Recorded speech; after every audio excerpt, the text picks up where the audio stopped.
There are different kinds of gifts, but the same Spirit distributes them. There are different kinds of service, but the same Lord. There are different kinds of working, but in all of them and in every one, it is the same God at work. Those words from 1 Corinthians chapter 12 set the foundation for how we are uniquely created.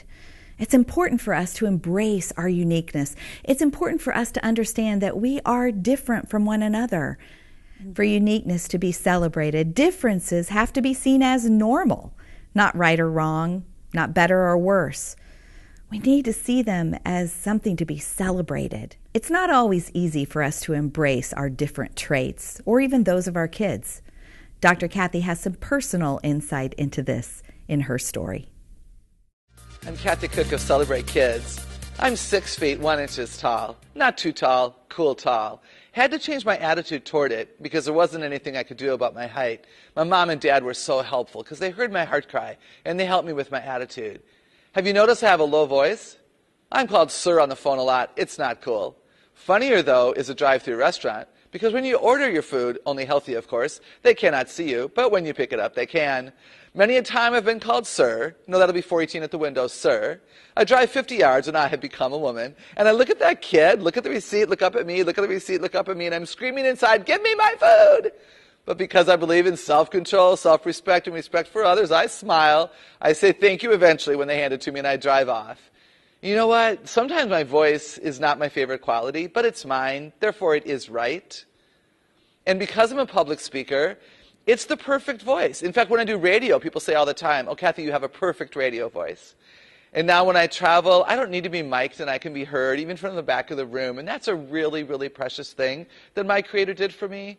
When I was young, I didn't like it. I had to grow up to discover why I am who I am. If your children don't like something about themselves and it can be changed, help them change it. That's the role of parents and teachers. But if there's something they don't like about themselves and it truly can't be changed, what could you do to help them change their attitude toward it so that someday they'll be old enough and having lived long enough, figure it out? Do that for me. I love how Dr. Kathy's parents did something that we can all learn from. They heard the cry of her heart.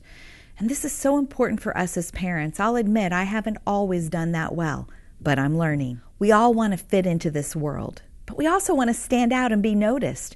In fact, that's where the perfection infection can creep in without us even realizing it. There's such a fine balance between fitting in and standing out.